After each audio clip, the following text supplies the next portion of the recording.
Mga Dobarkads, inaabangan na ng husto ang muling paglabas ni Tash sa EAT. Pero bago yan ay mag-like at subscribe muna po kayo sa aking channel at pakihit na din po ang notification bell para ma-update kayo kung meron akong bagong video. Maraming salamat po. Mabuti na lang at hindi tayo pinaasa ng creative staff at nakita natin siya ngayon sa show. Talagang kinapapanabi ka nang makita muli si Tash. Ano kaya ang gagawin ng creative staff ng EAT para dito? Alam naman nating bago pa lang sa showbiz ang anak ni Aga at Charlene. At natural na nais ng TVJ at staff na mapangalagaan ang career nito dahil hindi biro ang tiwalang ibinigay ng mga magulang ni Tash. Magkaroon kaya ng another kalye serye sa show. Paniguradong aabangan na naman ng mga Dobarkads ang mga magiging ganap sa EAT. Paano kaya kung nagsama-sama sina Maine, Miles, Maha, Riza, Karen at Tash? Kumukunot na ang noo ko sa kakaisip kung ano ang mangyayari sa show. Ang sigurado lang dyan ay may bubulaga na lang bigla sa atin na ganap dahil dyan nakilala ang creative staff ng EAT. Samantala lumabas na ang ratings para sa September 21, 22 and 23, base sa Nutam ratings nangunguna pa rin ang EAT. Pumangalawa ang Itbulaga at huli ang It's Showtime. Dikit ang mga ratings noong 21 and 22 pero noong 23 ay sumabog ang ratings ng EAT at nalamangan ng mga kalabang show ng halos 2 points sa ratings. Hindi pa kasama dyan ang views sa YouTube at Facebook. Ewan ko ba hindi ko malaman kung paanong kuhang-kuha ng mga hosts at creative staff ng EAT ang kiliti ng mga manunood. Wala naman malaking pasabog o bonggang production number na ginawa ang staff.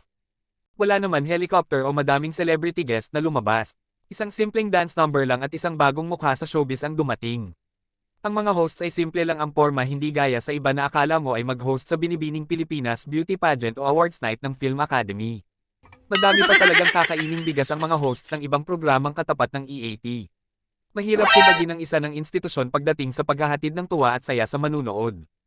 Finally, after 2 days of waiting, lumabas na din si Tash sa EAT.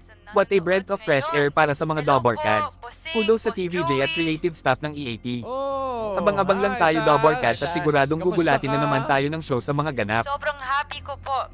I still can't get over the feeling last Saturday. I'm happy not for me, but also for my family. Happy rin kami ma-meet ka at maging parte ka ng Dobarkads. Ramdam na ramdam namin yung na super proud to Proud. super proud ang family Oy, mo oh. sa'yo.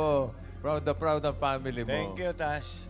Bossing, Boss Joey, Dobarkads, I have to go. May ayusin lang po ako. Hope to see you again. Maraming salamat ulit sa inyo. 14344, Dobarkads! Okay, bye! Bye-bye, Bye, Tash. Tash. Si Tash, andyan lang yun. Tash! Apo! Hello, Dobarkads! Hi, Boss Joey! Hi, Bossing! Hello rin po sa lahat na nanonood ngayon! Okay. Hi, Tash. Hi, Tash. Sobrang happy ko po, Bossing, since Saturday. I can't believe what happened and thank you po for your warm welcome. Ready ka na ba sa Give Me 5? Yes po, Bossing! I'm so ready!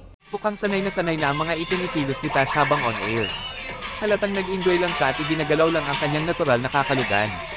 Full na full ang dating niya, manang-mana sa mga magulang niya. Hindi talaga nagkamali ang staff sa pagpili ng bago nating makakasama sa tanghalian.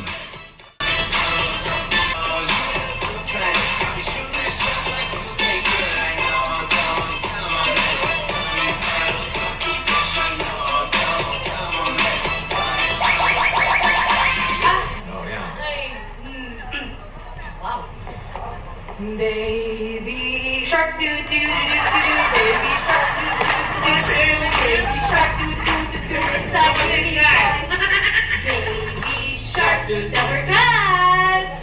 Wow! Para yan eh. Para yan na yung kanta ni Ellen ah. Ellen, magkapatid nga kayo ah. Hanggang sa muli mga kapatid at legit Dobarkads. Pagkomento po kayo sa ibaba nang sa gayon ay makapag-ugnayan naman po tayo. Huwag niyo pong kalimutan na mag-like, subscribe at click niyo na din po ang notification bell upang ma-update po kayo kung meron akong bagong video. Thanks for watching.